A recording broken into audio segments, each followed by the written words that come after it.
देवरानी और जेठानी की कहानी। एक प्यारी सी कहानी। सुबह उठने के बाद बुआ सास ने देखा कि सुनैना फटाफट अपनी काम कर रही थी।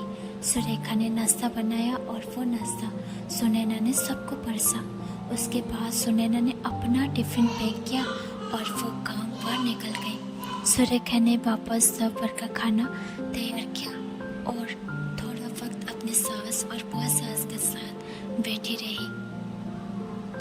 वह सास से रहा नहीं गया। उन्होंने सुरेखा को पूछा, छोटी बहू, तुम्हारी जेठानी तो इस पर बहुत हुक्म चलाती है। सुबह से देख रही हो रसोई घर में अकेला ही काम करती हो और वो महारानी दिखावा करने के लिए नाश्ता परस रही थी, जैसे कि उसी ने ही नाश्ता बनाया हो। यह सुनने के बाद सुरेखा ने बुआ सास की तरफ देखा और बोली, बुआ सास जी, ऐसा कुछ नहीं है, सुनैना दीदी बहुत अच्छी है। बुआ सास बोली, तुम बहुत भले हो सुरेखा, मुझे सब समझ में आता है। मेरे बाल धूप से सफ़ेद नहीं हुए हैं। सुरेखा से अब नहीं रहा गया।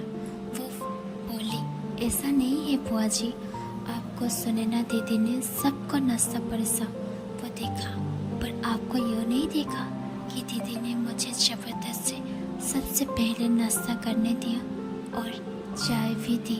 वो रोज़ मुझे ऐसे सबसे पहले ही नाश्ता देती, नहीं तो मैं सबके सामने नाश्ता करते करते खुद की नाश्ता भूल जाऊंगा।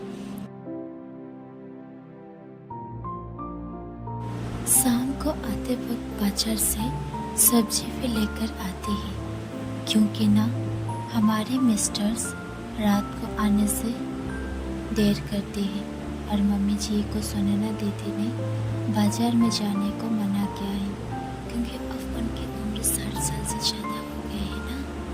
बाजार में जाते समय उनको तकलीफ होगी, उनके पैर बहुत दुखेगी। कभी उनको बाहर घूमने का मन हुआ तो सुनैना दीदी छुट्टी लेकर उनको घुमाने ले जाती है।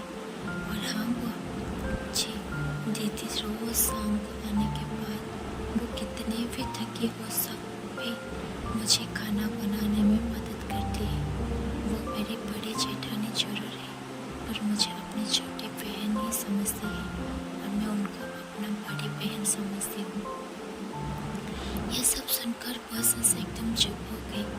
उनकी चुगली सुरेखा के आगे टिक नहीं पाई।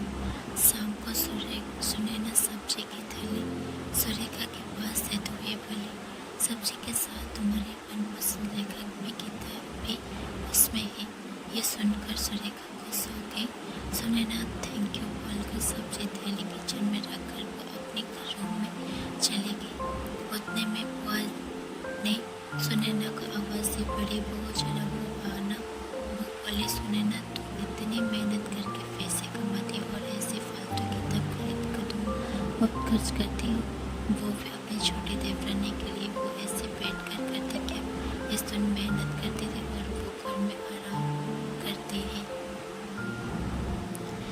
इस पर सुनैना हंसकर बोली, क्या बुआ जी, आराम? और सुरेखा उसे तो कहने पर भी वो आराम करती नहीं, सुबह उठकर बेचारी काम करती रहती है। सबका मनपसंद खाना, मेरे और उनके मिलाकर 4 बच्चों का टिफिन, सब वही तो करती है।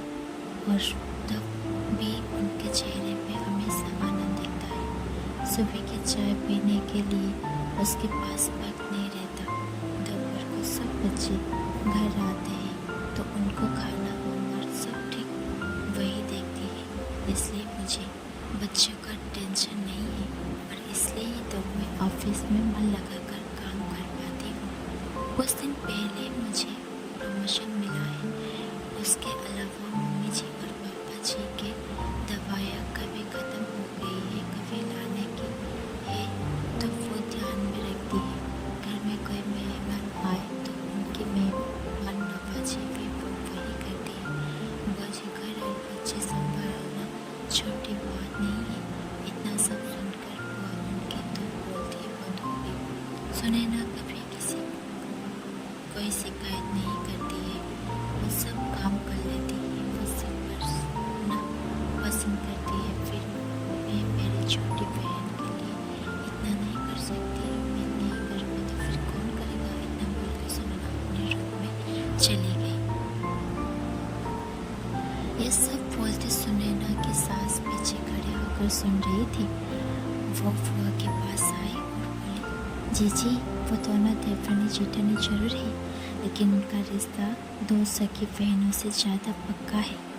मेरे घर की मजबूत दीवारें हैं वो दोनों। पहले मैं भी एक बुरी सास थी, हमेशा उन दोनों में झगड़ा लगाने के प्रयास करती थी, पर यह दोनों के प्यार के आगे मैं भी हार गई। वैसे भी झगड़ा लगाकर नुकसान तो हमारे ही घर का होगा ना।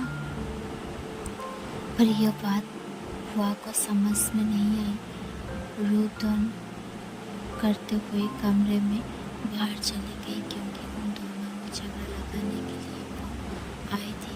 पर सुनैना और सुरेखा उनके जैसे समझदार देवरानी जेठानी के बीच झगड़ा करवाना बहुत मुश्किल था। तो दोस्तों, सुनैना और सुरेखा उनके जैसे समझदार देवरानी जेठानी जिस घर में होगी, उस घर में कोई बुरा नहीं कर सकता।